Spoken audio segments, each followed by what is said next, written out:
Bismillahirrahmanirrahim. Alhamdulillahi Rabbil Alamin. Wassalatu wassalamu ala ashrafil anbiya'i wal mursalin wa ala alihi wa sahbihi ajma'in. Assalamualaikum warahmatullahi wabarakatuh. Ladies and gentlemen, brothers and sisters, welcome to our webinar today, Raising Children as Leaders. I'm Jamilah Samian, your moderator for today, replacing Madam Lubna Muazzam, who cannot join us today. Our speaker today is Dr. Sabariah Faridah Jamaluddin, a Malaysian educationist with over 2 decades of dedication to early childhood and integrated Islamic education. Dr. Faridah holds a PhD in early childhood care and education and is best known as the Chief Academic Officer of Little Caliphs International, where she developed the Little Caliphs program, an internationally recognized preschool curriculum that weaves Islamic values, creativity, and excellence together from the very first years of a child's life. Dr. Faridah is also the founder of the Integrated Islamic School Shah Alam, a curriculum consultant to Islamic schools locally and internationally. Assalamualaikum warahmatullahi wabarakatuh. Thank you, Sister Linda, for that kind introduction. Bismillahirrahmanirrahim. Alhamdulillahi rabbil alamin. Wassalatu wassalamu ala syafi'il mursalin. Sayyidina Muhammadin wa ala alihi wa sahbihi ajma'in. Raditu billahi rabba wa bil islami dina wa Muhammadin nabiyya wa rasulah. Subhanallah bihamdi adada khalqi wa ridha nafsi wa zinata arsh wa midada kalimati. Asyhadu an la ilaha illallah wa asyhadu anna Muhammadan abduhu wa rasuluh. Allahumma ja'alna minat tawabin wa ja'alna minal mutatahirin wa ja'alna min ibadika salihin. I bid you all with the best welcome in the world. Assalamualaikum warahmatullahi wabarakatuh. My name is Dr. Faridah. You can call me Teacher Fari. That's what all the teachers, parents and children in Malaysia call me.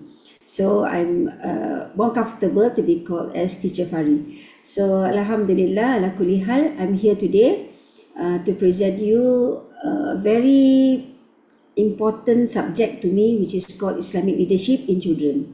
Okay? When you talk about Islamic leadership, it can be in children, you can be for adults and everything like that, because the concept is the same. Where do we get the resources from? From the Quran and Sunnah.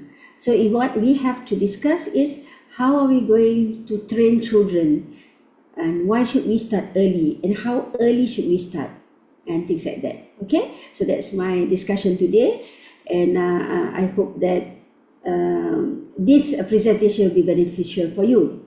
Let's go to the next slide, which is the definition. Now, first of all, the Islamic leadership starts with a very good education. And the aim of Islamic education is to do what? To develop human through knowledge, to enable them to follow the right path, the path of righteousness. The aim of education is so that we as human beings know that we are the slave of Allah, the ummah Nabi Muhammad SAW, and the Caliph of Allah. Okay, and based on this Islamic leadership that I learned, and this is my PhD thesis, okay, is from Imam Al-Ghazali and Ibn Khaldun, okay, the theorists. But of course, there are so many other leadership guru in the world, but why not we go to these two imam, which they base their theory from the Quran and Sunnah, inshallah. The next slide shows, when you talk about leadership, okay, we say that an Islamic leader must have what? The first thing, must have taqwa. Okay, it must be value oriented, and then and the leader must maximize the Islamic value. Okay, what are the values that an Islamic leader must have? Because in Islam, there's so many different types of leadership. You can call it transformational leadership. Okay, and there's different characters of leaders, laissez-faire, very aristocratic, and so on. All of this, all of you know, because these are usually being discussed in any leadership seminar or conferences. But Islamic leadership as servant, okay, servanthood leadership is not being discussed. As a Muslim, when you are a leader, you are a servant to Allah SWT. So what does a servant do? What do you call that? There is the Lord, okay, and the servant serves the Lord. Okay, so our Lord is Allah SWT, and we are the Khalifah, so we serve our Allah SWT. So, and we are the leader for each one of us is a shepherd. Yeah, and Allah SWT will always refer to us to be accountable and to be responsible for those under us. For us mothers, of course, we have our family domain. If we are teachers, we have our classroom or whatever responsibility is given to us. If we are a CEO of a company, that one is even, the responsibility is even broader. Now, there is a story.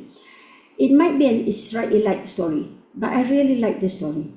One day, a servant, an abid as we know, went to see Prophet Musa a.s. So the abid says, I have been an abid for so long.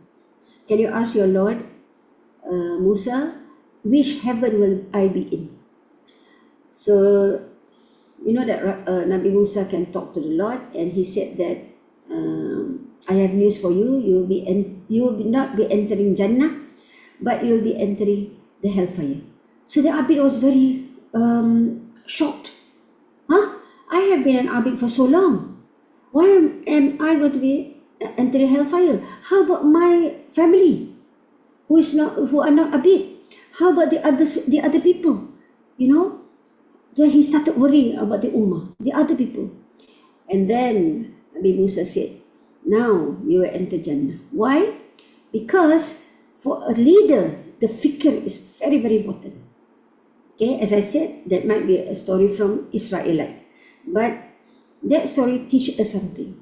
I always ask my students, when I do leadership trainings, I ask them, you work in a factory.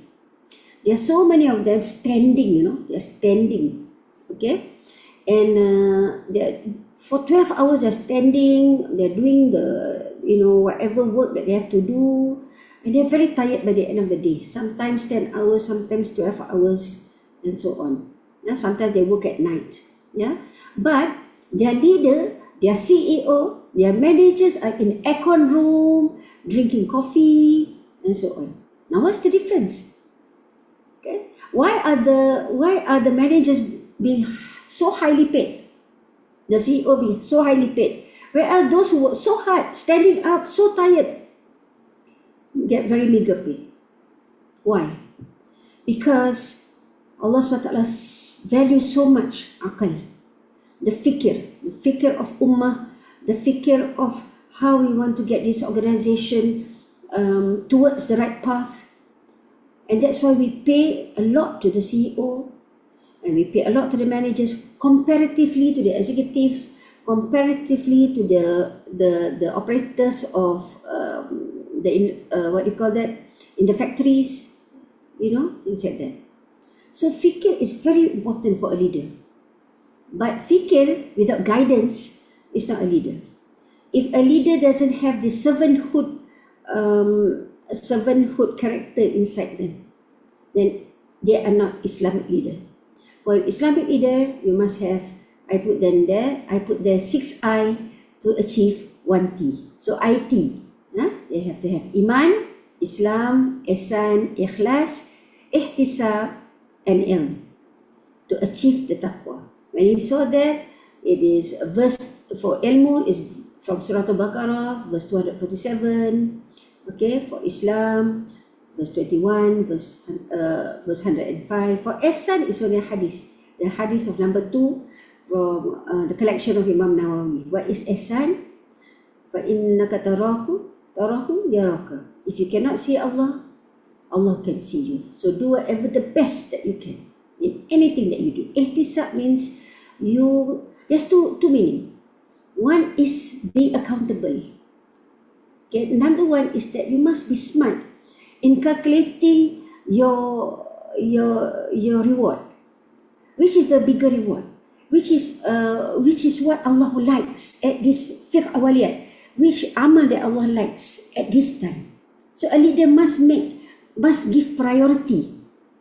Okay, and with that, of course, a leader without ilm is not a leader. Okay? A follower without ilm is not a follower.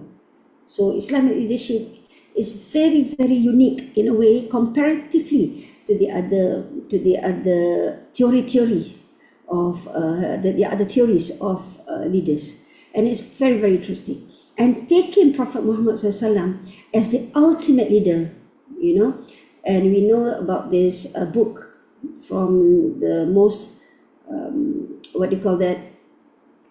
influential leader in the world, and Nabi Muhammad SAW, our prophet, may Allah bless him, is the number one that Mr. Hart, the author, said is the most influential leader in the world, and indeed he was. Okay, let's go on the next slide. This is what I said, the servanthood leadership. Okay, Rasulullah SAW says, verily each one of you is a shepherd, and each one of you is responsible for the well-being of his flock. The servant leader must have the sense of loving to lead and then to lead. There's a lot of us who don't want to be leaders. Okay, because we think that being a leader, you have to be bold, you have to be brave, you have to talk in front of people. Yeah, you have to have critical thinking, creative thinking, and so on. Yeah, if you don't have that, or your capability is not that, therefore you are not a leader. Now, to me, because the society already put a leader has a certain character, has a certain skill. Okay, but I remember John Maxwell. He wrote 2 books that I like very much. Number 1, Leadership Within You, and then the leadership outside your circle, to become a leader within ourselves and then outside the circle. So in this Islamic leadership and in servanthood leadership, where Allah SWT says each one of you is responsible for the well-being of his flock, you are a leader. That leader inside you, that characteristics of that leader, which is having iman, taqwa, ilm, ihsan. If you become a CEO, but if you don't have that taqwa, you don't have that the accountability or responsibility, you're quick to run away or to point out the team is the one that's wrong, not you. I mean, you're not being a good leader, isn't it? But servanthood leadership, you're accountable not only for the people under you, but you're accountable with our Lord. And this is very, very, very, to me, as a leader myself, I have many schools and many organizations that I lead. This is the real, heavy. It's really heavy on my shoulder, because we are accountable to Allah SWT. We are answerable to Allah SWT. Okay? Now, can we go to the next slide, please? Okay. So what I do is, I did a model of Islamic leadership, but this model, I did it for children. Okay, so I have, instead of just character, normally when you talk about leaders, you talk about the characters of a leader, you talk about the skills that they need. But in my model, I wrote down 8 Islamic values to be instilled, 9 skills to be developed, and 14 characteristics to be trained. So parents out there and teachers, when you want to train leaders, and each one of your child is going to be a leader. They might be the leader of a big company, or the leader of their family, or the leader of themselves. They lead themselves. So these values and skills and characteristics we must build, okay, and we must start young. So in my organization, my kindergarten is called Little Caliphs. So we have caliphs mean the leader, like the pious caliphs. Okay, Khalifa means vicegerent in the Quran. Okay, direct translation is vicegerent, like vice principal, vice president, so vicegerents. but caliphs in English is defined as leaders. So I start the children very small, and can we go to the next slide, please? Right. So this is my model for my little caliph preschoolers, and we have the values. Okay, the values is knowing the 6 pillars of Iman, having love and care with the family, towards oneself. They have to love themselves, they have to care for others. Taking Rasulullah as the best example. They know that Rasulullah is their best example. A'udzubillahi minasyaitonirrajim. Qul in kuntum tuhibbunallaha fattabi'uni yuhibbukumullah. Allah SWT says in Surah Ali Imran verse 31, or Qul, say that if you want to be loved by Allah, then follow Rasulullah. And we also know that Rasulullah SAW was sent to us to lead and give and show us the best examples. A leader must have good akhlaq and mannerism. A leader loves to learn and seek knowledge. A leader must have ihsan. Let's say they are coloring. Are they going to color like this? Or they color properly within the line? Okay? If they do their work, 1 + 1 is 2. Okay? Will they just sit and say, I don't know how to do it, I don't want to do it? Or they try. Okay? So they want to do the best. If they do their art and craft, they want to do the best. Okay? And they also understand. You see, I put that in, they know the 6 pillars of Iman. Okay? They understand the 5 pillars of Islam. And they have good spiritual qualities. I have trained children for 25 years. And these 25 years, I've trained primary. And I started with being a lecturer in university for 10 years. Then I go down to primary school, secondary school, and then the kindergarten. You know, people's career went up, my career went down. So I chose to become a kindergarten teacher because I feel when I was in the university, there's so many problems with the university students. And then when I went to school, primary, secondary, and then I went to primary school, there's something wrong somewhere with the students, and it starts within themselves, the values that they uphold, and the skills that they don't have. Now, I don't know about your culture, but in Malaysia, a long time ago, especially in my time, children are not able to express their feelings. They're not allowed to. Okay? Boys are not allowed to cry. Boys must be tough. Okay? And then if we say anything against our mother, we will be, you know, they will make us, she, like in Malaysia, they will say, you're a very bad child, you cannot talk against us. You know, whatever that you say, you must follow. Okay? So we were not allowed to express our feelings. If a leader cannot express the feeling, how come they become a good leader? Yeah? They will just go with their nafs. Go with their nafs. They just scold people, you know, or they will just keep quiet, and then they will go into anxiety and depression. Because why? The culture, or they are not trained to express their feelings. Okay? So number 2, they must have good communication with other people. Even children, they just say that, thank you, I like what you have, can I share with you? Or thank you, teacher, but I don't understand what you are doing, can you teach me some more? Okay?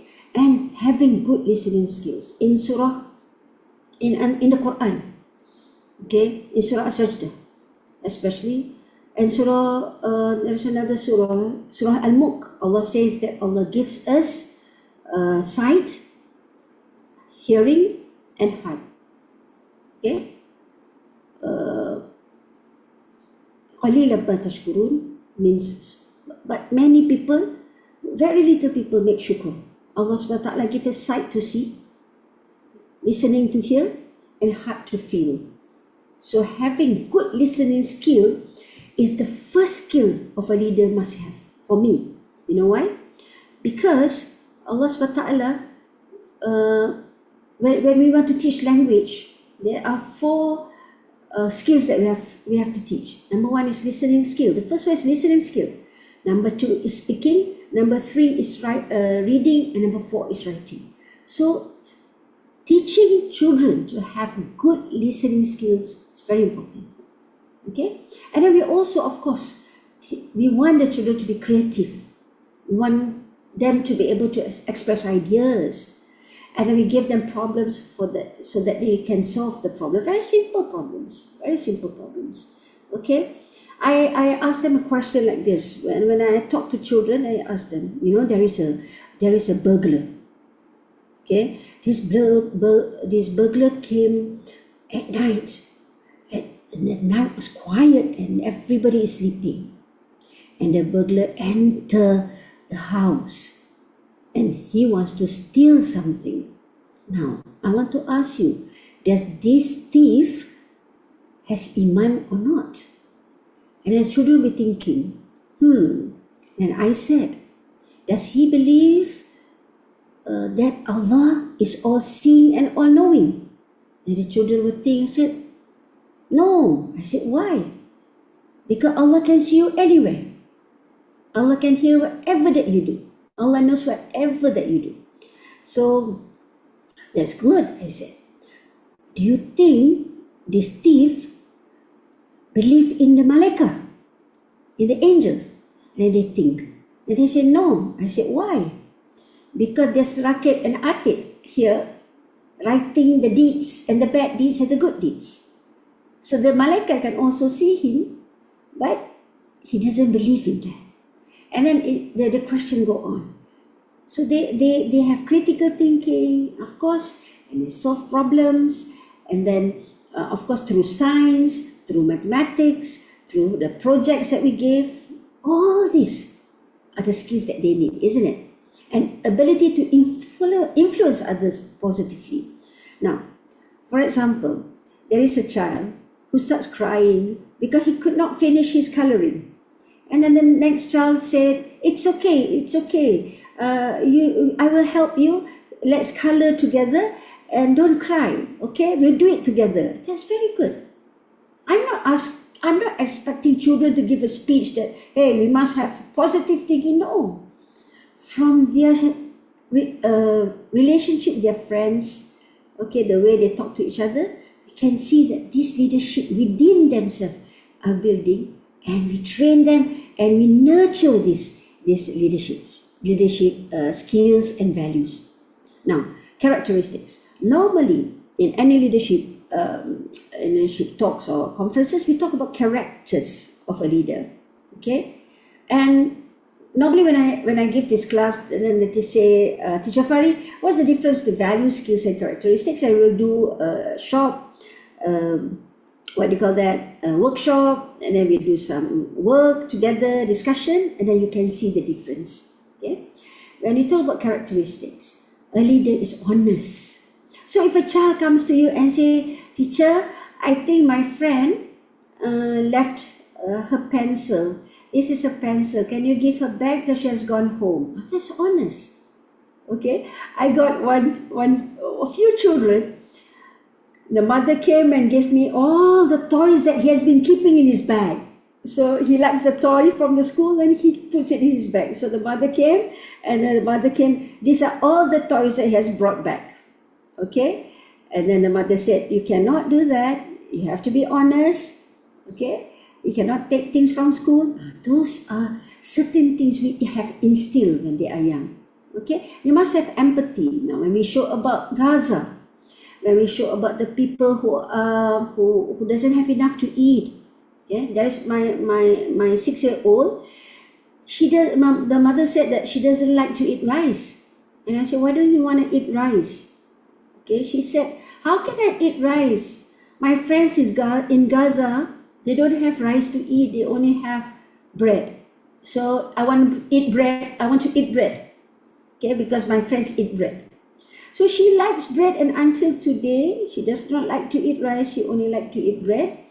And because at that time, she has empathy. And the same girl, she likes to go out of class. And the teachers will say, well, look at her and find her. Where is this? Fadlin, where is she? And find her with the school helper, helping the school helper to do work. And I told my teacher, ask her, why does she do that? And then she explained that the helper is rather elderly and she needs help. So I go and help her. So, this empathy. Then likes to volunteer. Teacher, can I help you carry your books? Can I help you arrange the sajadah to pray? Even small children, they like it when we give them responsibility. They love to volunteer.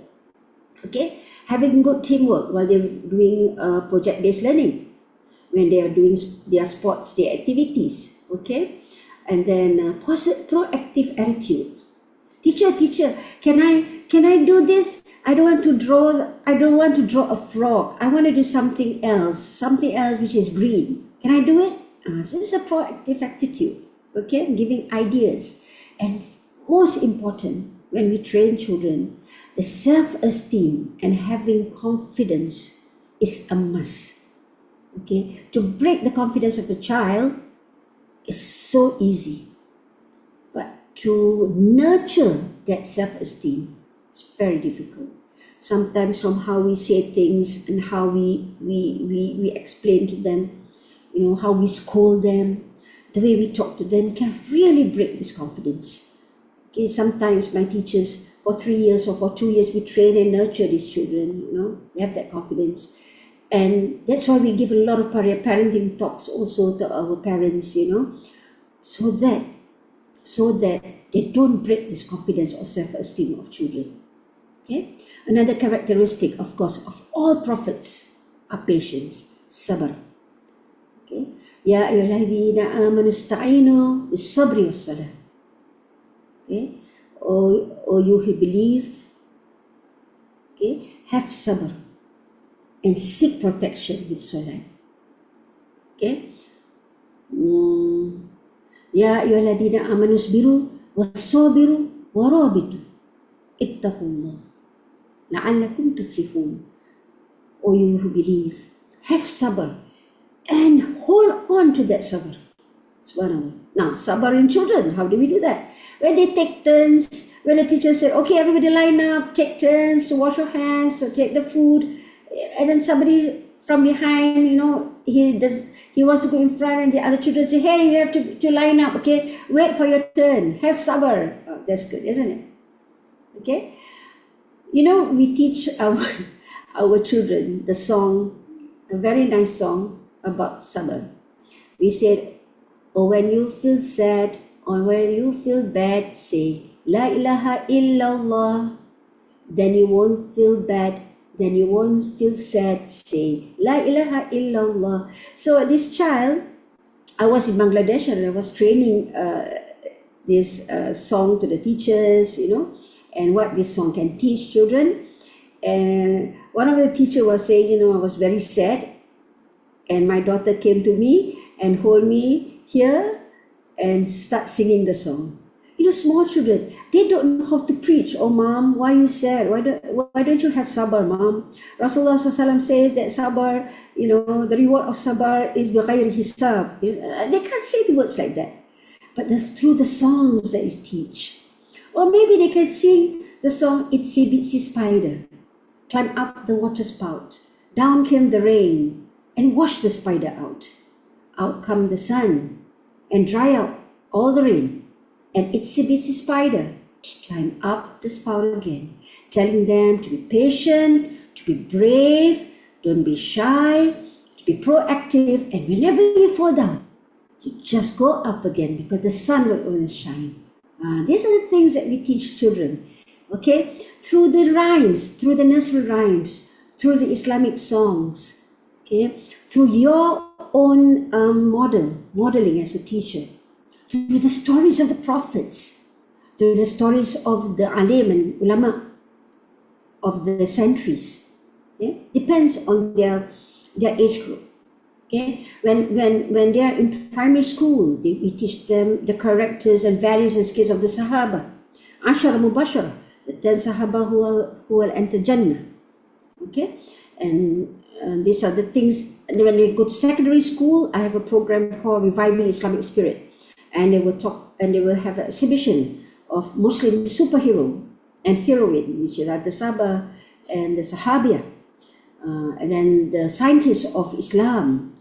And they not only learn what are the contribution of these people for the world and for the ummah, but they also learn the values, skills, and characteristics of these leaders, inshallah.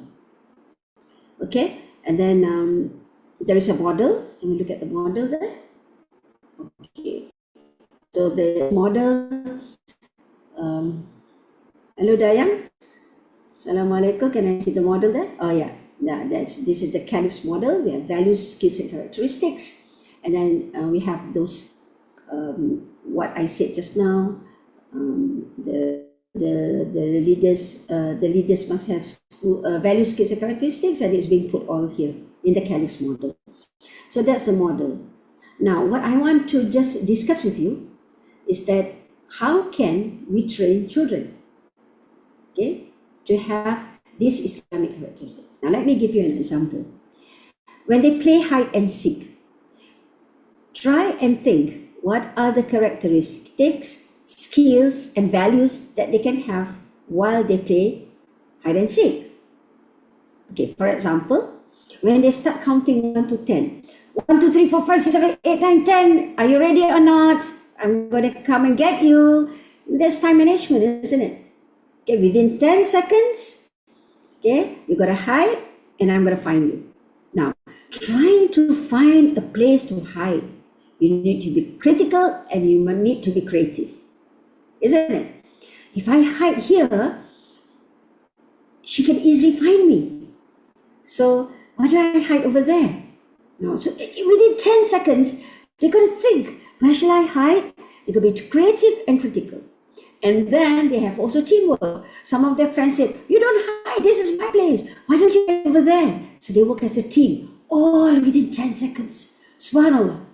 They are communicating with each other, they are creative thinker, and then they are also being critical and have that time management. You imagine just playing hide and seek. Okay, there's a lot of characteristics and skills that we can put inside them. Now, when we tell them and say, children, let's have we're going to do a project, and we're going to divide you into groups, and so on and so on and so on project-based learning. Now, what do you expect from that? We expect them to become communicator. We expect them to do teamwork, helpful, okay, and being positive with each other, right? So even project-based learning, inquiry-based learning in science or anything, those leadership qualities are being instilled. In my kindergarten, when they line up to eat, they wash their hands, they line up, and then they sit down, and the teachers will say, come and take your food, and they sit down and eat, you know. So that teach them patience, okay, that teach them cleanliness. And then after that, then one of them will say, teacher, aren't you eating with us? Or they say, teacher, my friend hasn't got any food yet, or something like that, yeah. So there's empathy. Or volunteer, teacher, can I take this for my friend? Volunteer to help, okay. But there are children who are very, from young, we can see that they have this ability to influence others. They have the ability to speak. They're not shy. They're you know, when we give them at concerts or everything, they have that confidence, okay, especially the older kids, yeah. And there are children like that. And we can see, okay, these children, if they're nurtured, they can be the leader that we want. But how about the quiet ones? How about the shy ones? Are they not being leaders?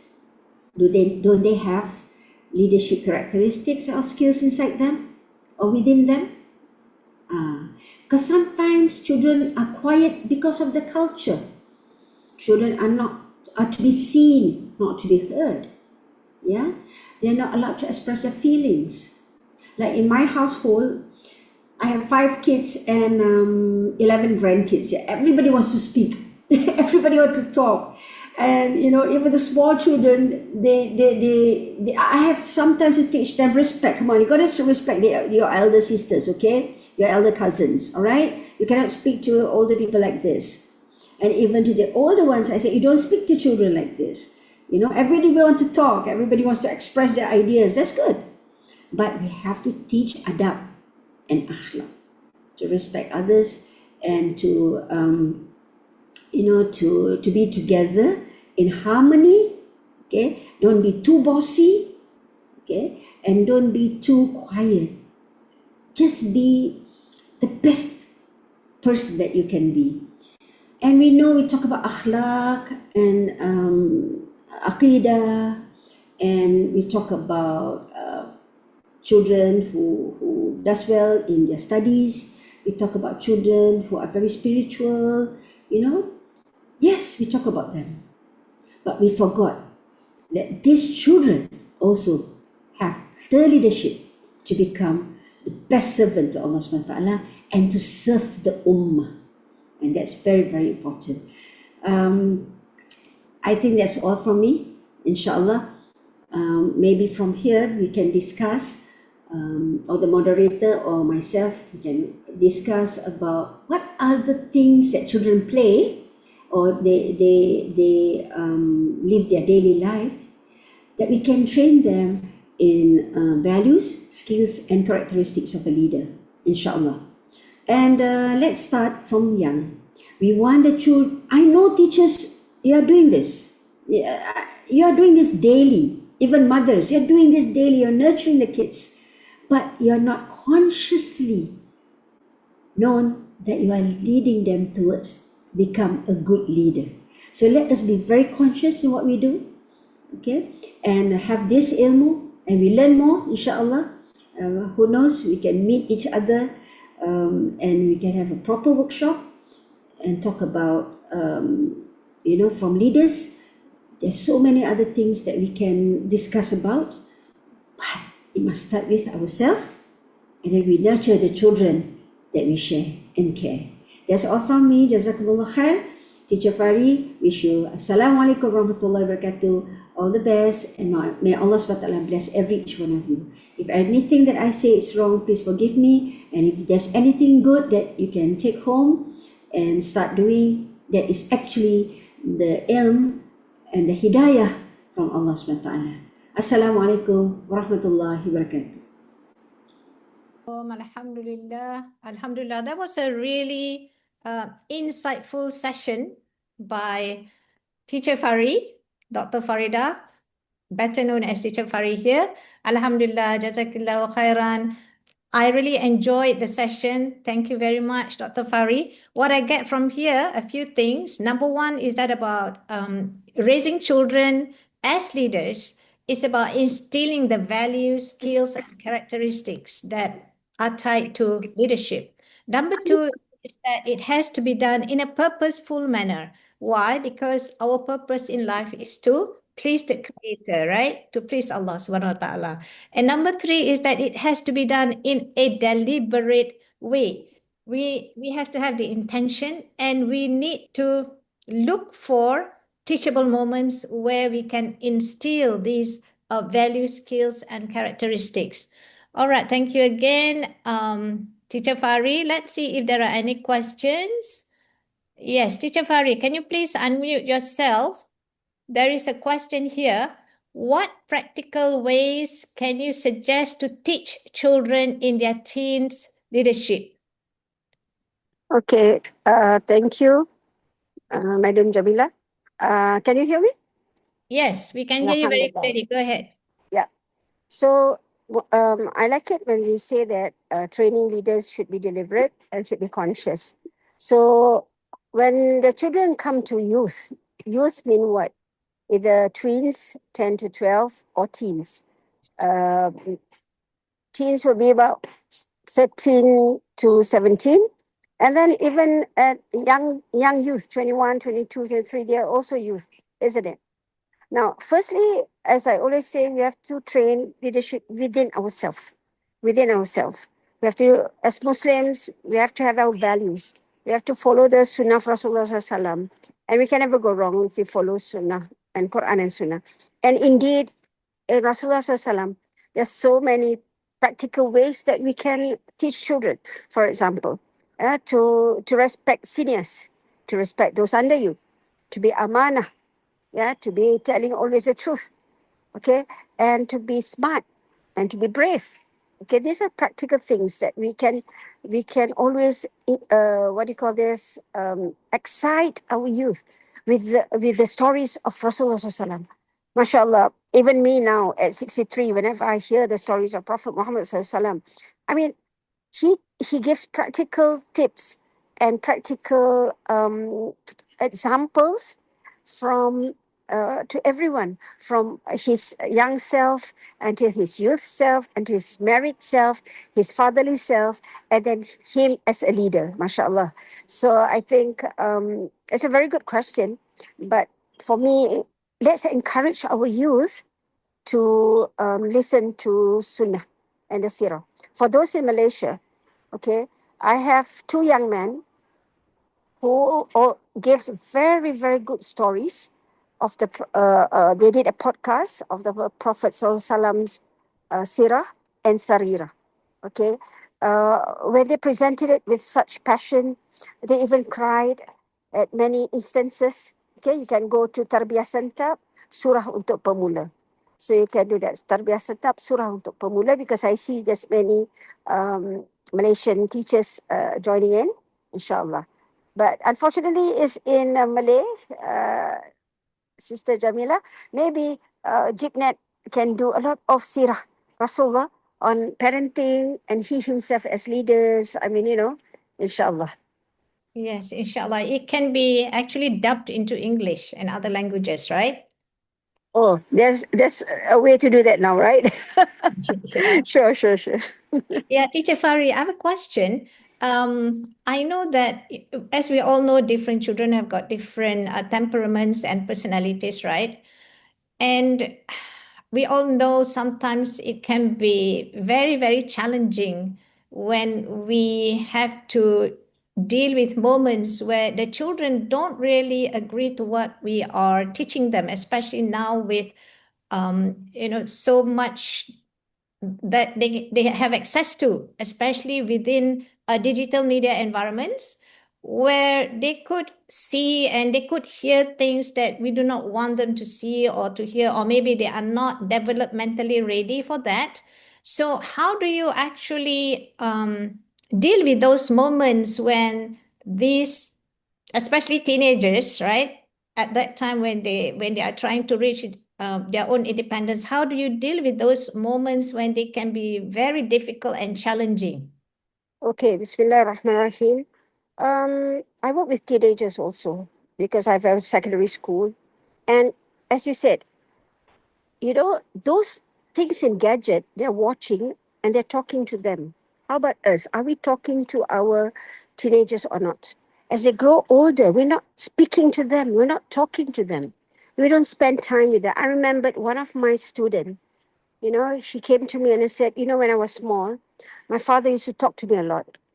And as I grow older, especially when I'm in university right now, he stopped talking to me. Both my parents stopped talking to me, and I miss them very much. So that's one. We have to keep talking. When I have kids, I love to talk to kids. Yes, a few days back, I was having a meeting with my coordinators. I said, I want to hear stories about my children. Start talking to them. Each one of my coordinator has to talk to 5 kids and come back with amazing stories about themselves. Meaning, just ask simple questions. How do you feel about your life today, and things like that. The other day, I had an invitation from my own students to come and talk to them. They are 17 years old. They're going to take their Cambridge exam. And then they were saying, like the teachers were saying, they really miss you, Teacher Fari. They like the way you talk to them. So I treat them like adults. And I told them the worries of the world, my own worrying, and what I like them to be one day, once they go out of school. And parents, you've got to keep talking to these kids. You just have to, at all ages. As of right now, my children are all married, and I talk to them often. And I always say that I'm in my room, come and talk to me. And if I don't talk to them in 2 days, I'll start finding them, and I'll say, hey, come on, talk to your mom. Talk to your mom, okay? Let's share a lot of things. And the key thing is, Sister Jamilah, they are lonely, nobody's talking to them right now. and talking to our kids are no more a habit. We're talking to other people in the world. We're not even recognizing that our children are right in front of us and they miss us, Let's let's talk to the children we care, okay? Let's start speaking to them, talking to them. Anything. You can talk anything under the sun. And then slowly instill certain things that you want them to know. I mean, we don't want any nagging, okay? Nagging is stop speaking or talking. We don't know one all the time when we talk to our kids, we're giving them nasiha. No, just talking anything.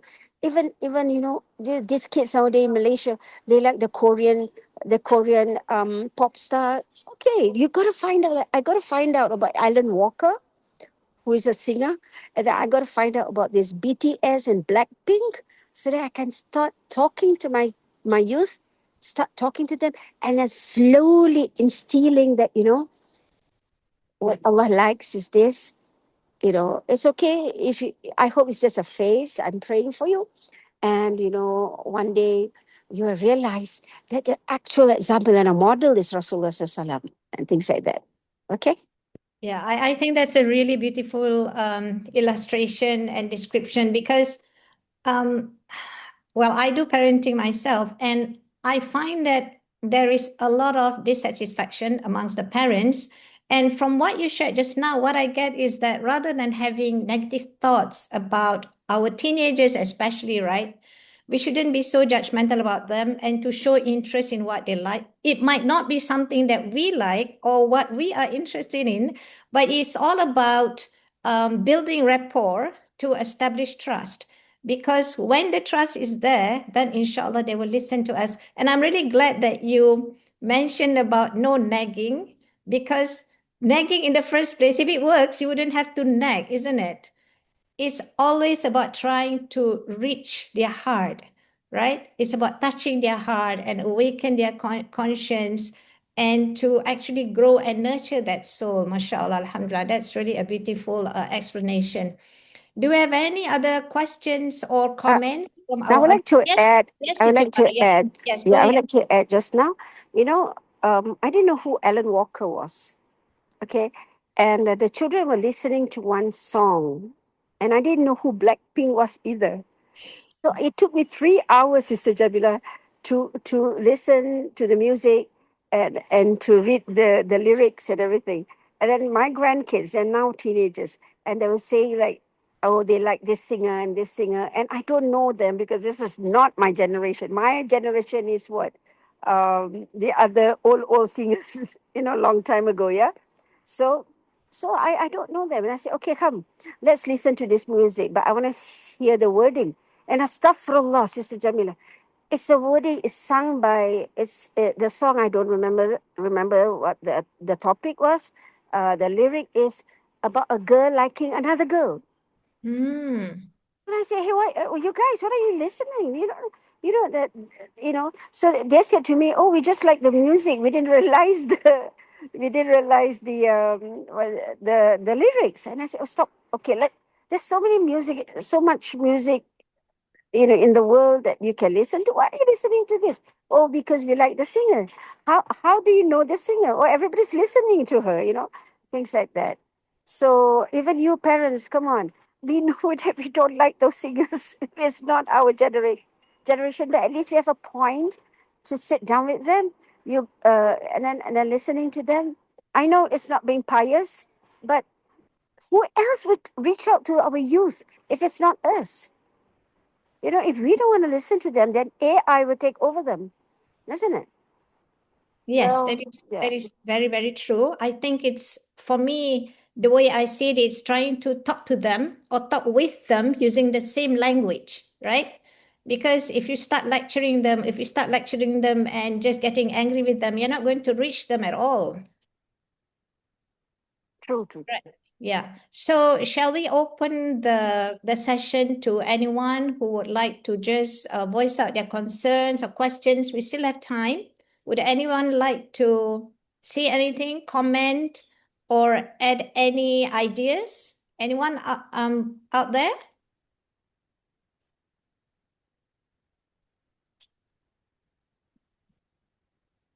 I think I like I Yeah, like Brother to, Faridah. I like to put the perspective.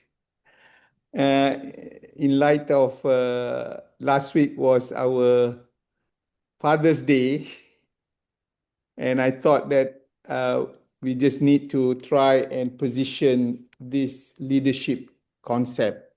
Number one, to me, the parents, father and mother or guardian, they have to have that conscious leadership mind to instill to the youngsters and the children. Because until you decide to make them as leaders, then it will not something that will come automatically.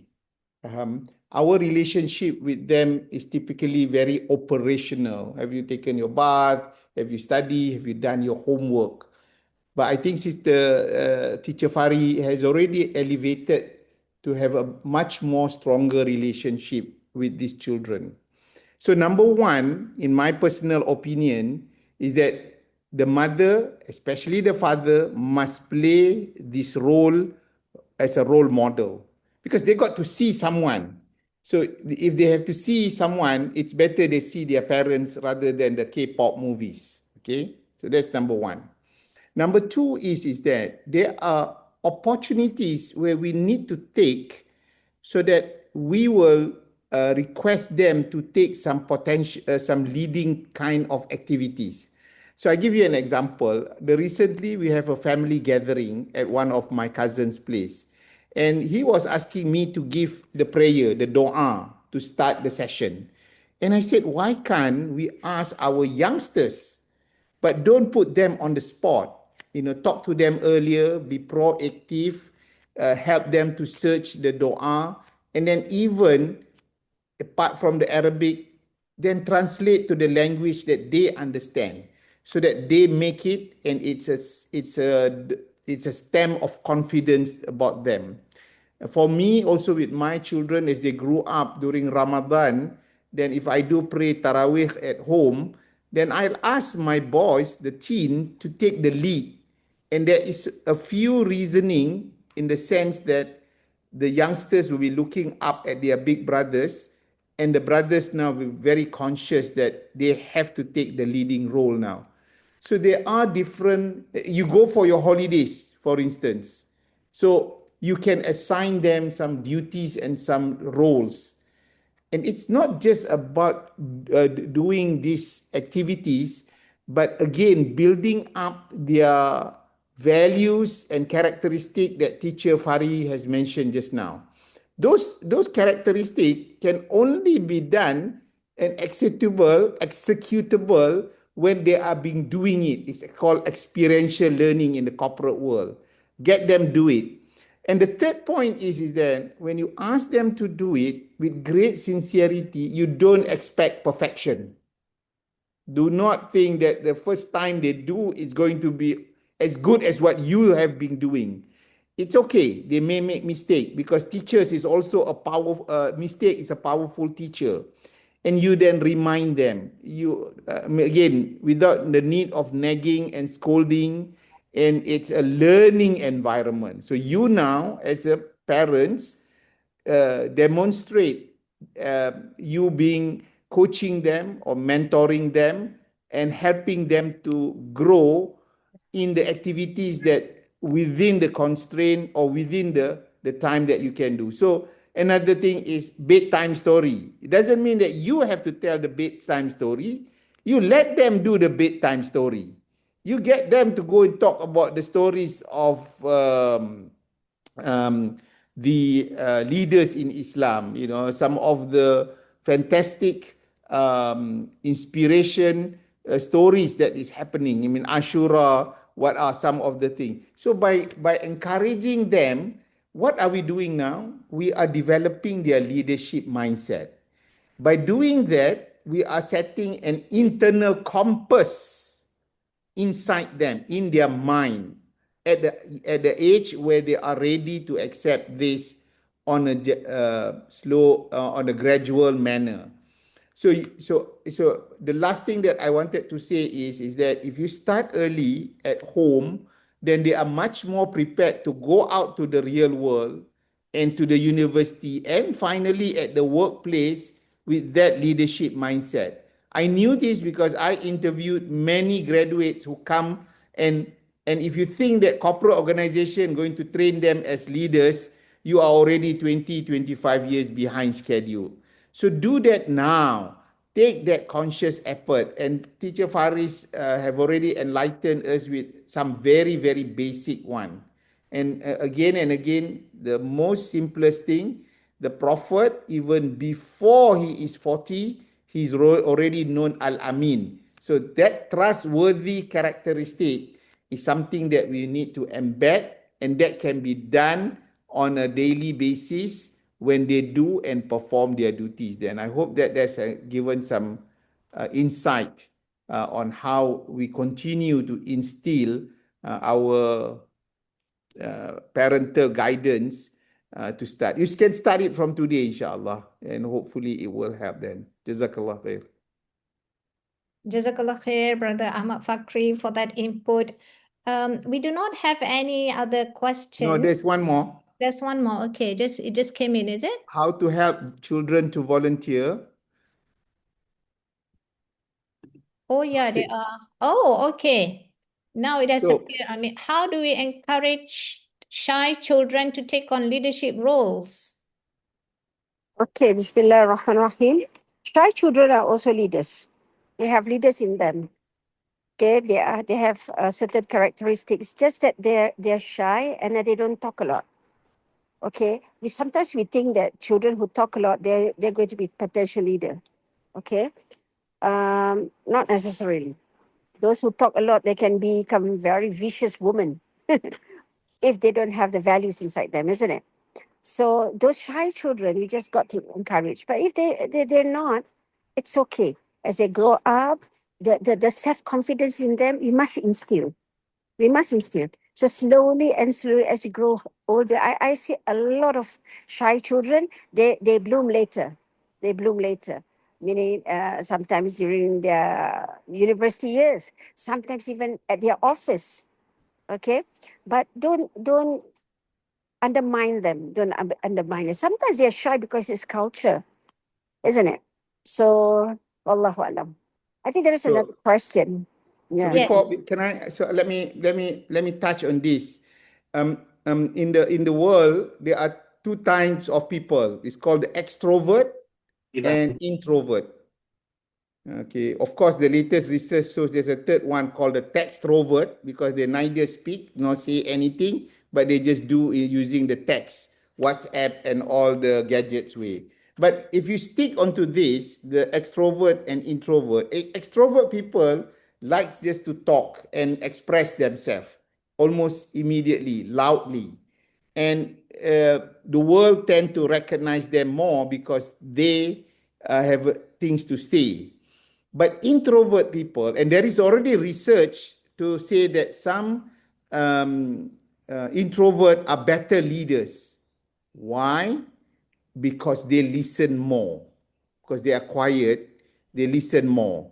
Number two is that when they are quiet, they are actually analyzing, they are processing, and they do not want to jump in straight to give their points and they assess.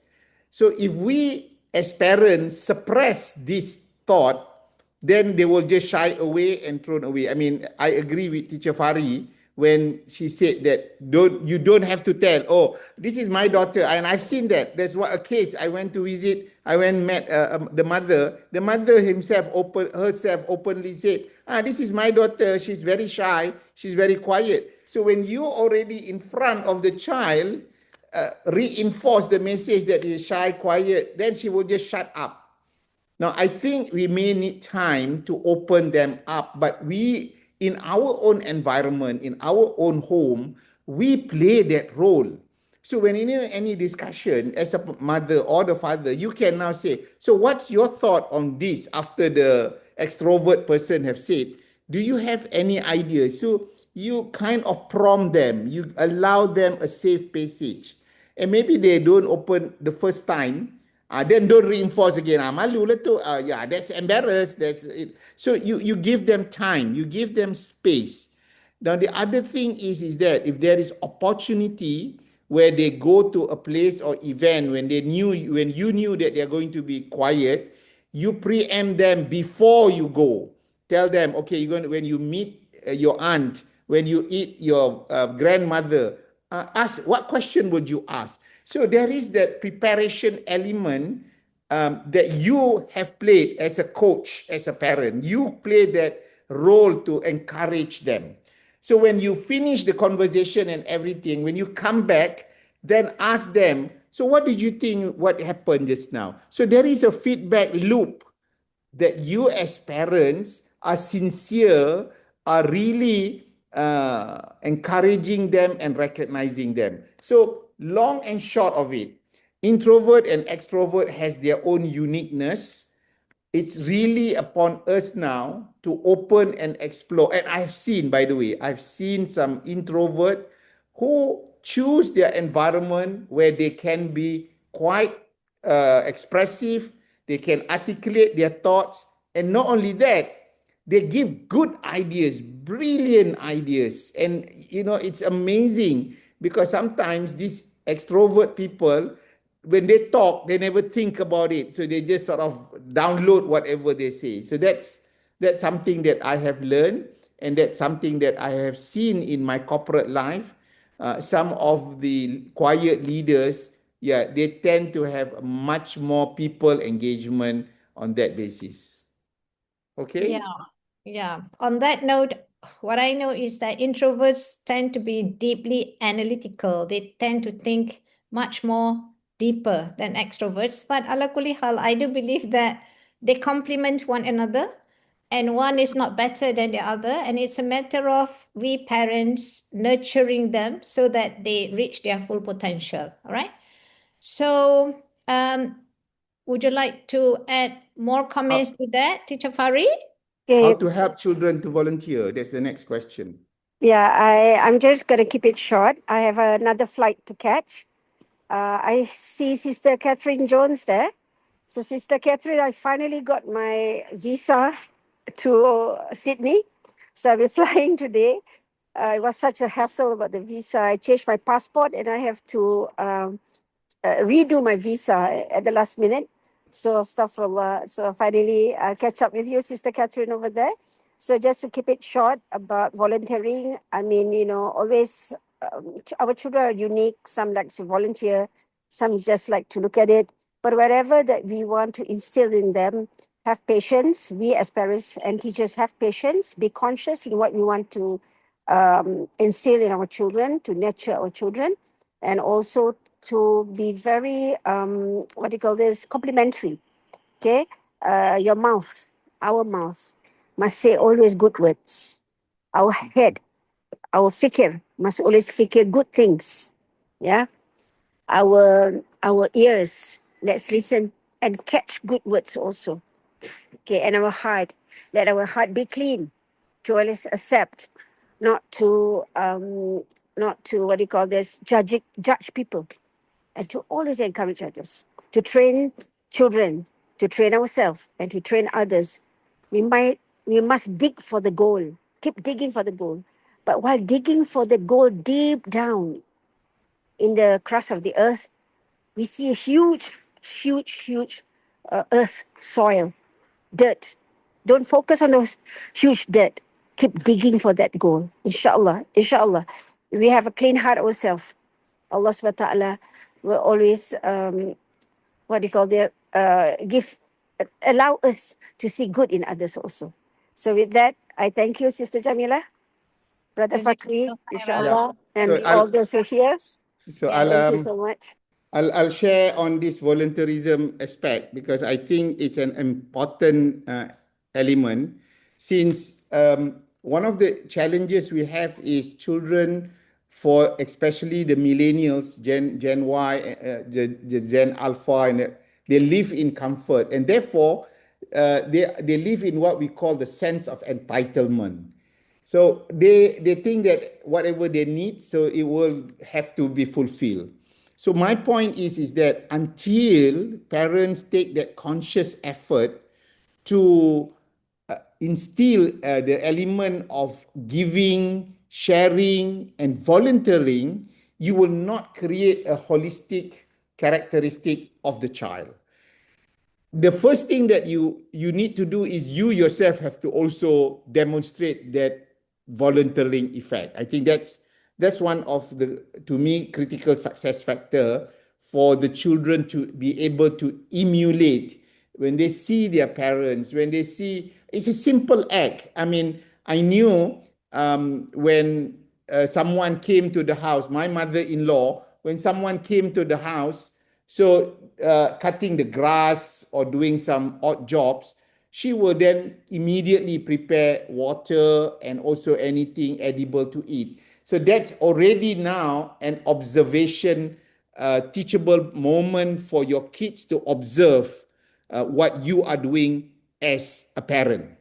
Number two is that you must now make a conscious effort for to allow the children now to participate in volunteer. Make it simple. So the company have their corporate social responsibility. You participate. You bring the children. So I brought the children once into the painting of old folks' house. So they enjoy it. They paint it. So then you participate in this NGOs activities. So you are there, they are there. Because I wanted them to appreciate father, so I brought them to the old folks home where abandoned fathers are being taken.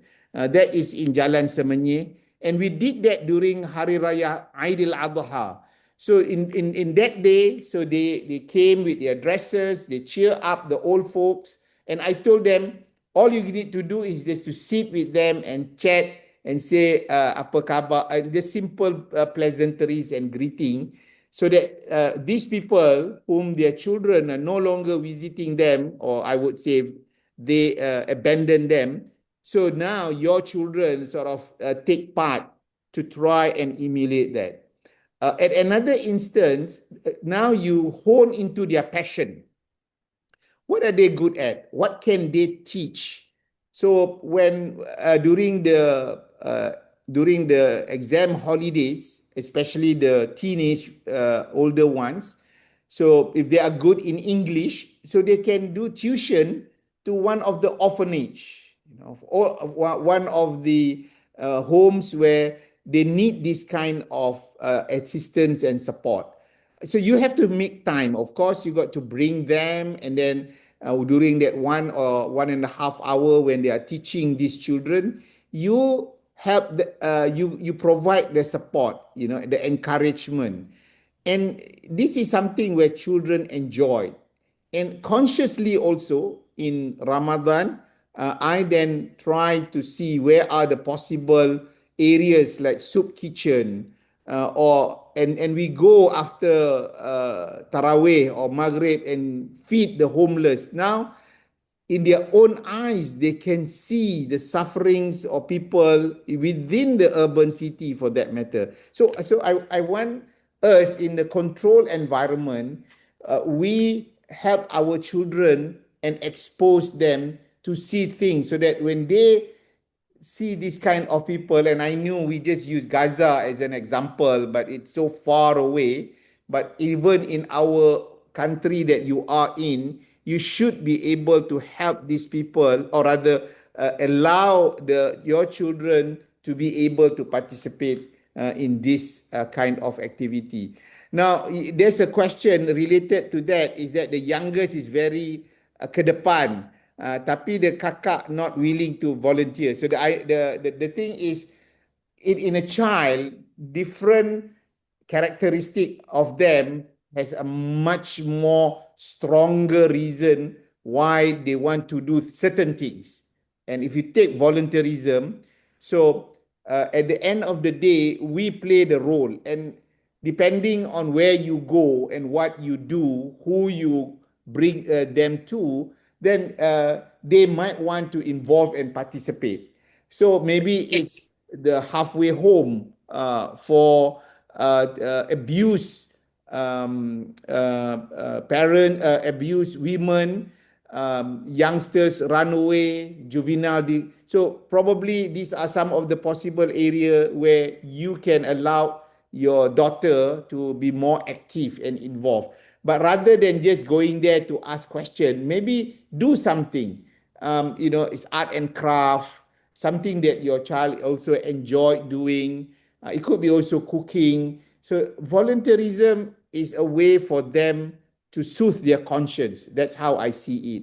But different child has a different space that they need in order for them to move forward.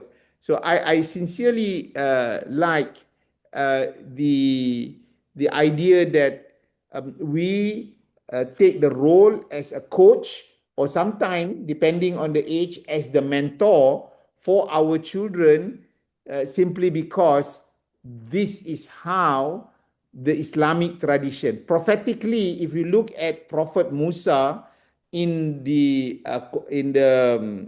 story of him meeting with Nabi Khidir in Suratul Kahfi, he was traveling, Prophet Musa was traveling with a youth, which he mentored. So that shows that mentoring is in Islam. It has happened, and the person at the end of the day liberated Al-Quds. So the point that I wanted to highlight is that it may take time for the children to finally open up, and Teacher Fari already mentioned about the late bloomers. So at the end of the day, all of us, one secret that one of the prophet gave, Prophet Yaqub, when dealing with the children, yakni when twice occasion his son lost, taken away, and he said what? Fasabrun Jamil. That's the patience that we parents has to exercise as the greatest weapon for us to deal with our children then. Sister Jamilah, go ahead if there is any other thoughts. Yes, thank you for that again. I would like to share the screen.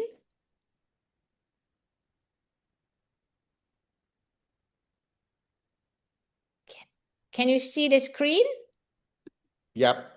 Yes. Can the participants, can the audience scan the QR code? I've already shared the link in the chat because we need to know how this has been helpful to you and how we could do better for future webinars. Can you expand it? Can you expand this? Can you expand the...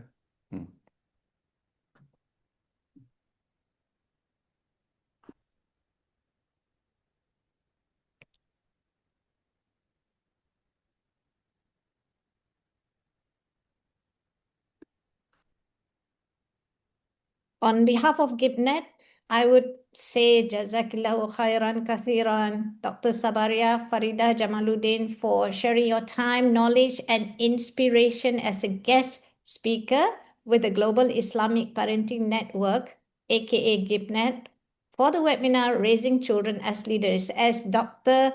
Faridah or Teacher Fari mentioned just now, she is actually in transit. She just landed from overseas and now she's taking the next flight to another destination. So, fi amanillah, Teacher Fari, and we hope to see you again soon. Inshallah, in one of Jazakillah khair and jazakumullah khair. Yeah. Assalamu alaikum wa rahmatullahi wa barakatuh. Whatever that I've said, whatever is good is from Allah subhanahu wa ta'ala. And it hopefully it can be a guidance to all. And whatever is not good is just from me. Assalamu alaikum. Alaikum salam wa rahmatullah. And this is the website for those of you who could spare the time. Please do check out the website for GIPNet, www.gipnet.net. It's still relatively new, but we are compiling and publishing new resources there. And do check out our next webinar. You can find the details in our website as well. Our next webinar will take place on the 18th of July, also on a Saturday, 1 to 2:30 p.m. Makkah time. Our guest speaker will be Dr. Fauzia Jilani Williams, a researcher and publisher of children's literature. And the title will be Children's Positive Identity Formation. With that, brothers and sisters, ladies and gentlemen, Jazakumullahu khairan kathiran for joining our session today. And let's close with Tasbih Kifarah Surah Al-Asr. Bismillah.